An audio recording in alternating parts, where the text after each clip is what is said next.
Expliquer un frein à disque, avec un disque de frein ventilé. Un composant important du frein à disque, est le disque de frein. Le disque de frein, est divisé en deux parties, et comporte de petits trous, pour un meilleur refroidissement. Un autre composant, est l'étrier. Dans cette animation, c'est un étrier monobloc. L'étrier est équipé de pistons. Les pistons sont fabriqués en fonte grise, en acier, en alliage d'aluminium, ou en plastique. Les plaquettes de frein, sont situées des deux côtés. Les garnitures de frein sont collées, sur une plaquette. Autrefois, les garnitures de frein étaient faites d'amiante. Après que les effets nocifs des fibres d'amiante ont été connus, les plastiques ont été utilisés.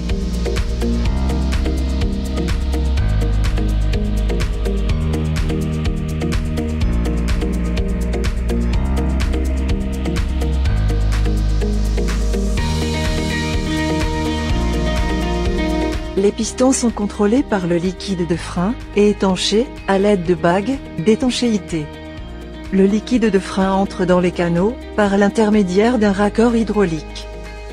Les pistons du côté opposé, sont alimentés en liquide de frein, par un, ou plusieurs canaux.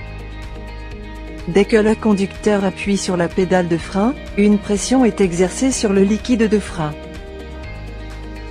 Cette pression presse ensuite les pistons contre les plaquettes de frein. Puis, les garnitures de frein sont pressées, contre le disque de frein.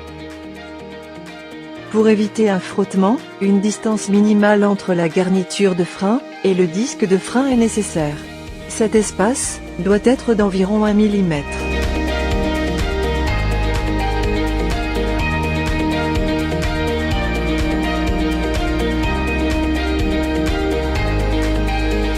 Un étrier fixe, est l'exception sur la route.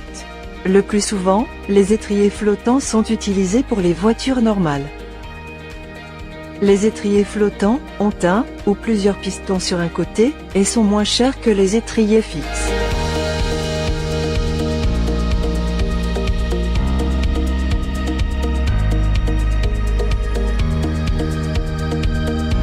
Le piston est pressé contre le disque de frein, ce qui permet à l'étrier, de glisser vers l'arrière, et de presser la plaquette de frein opposée, contre le disque de frein.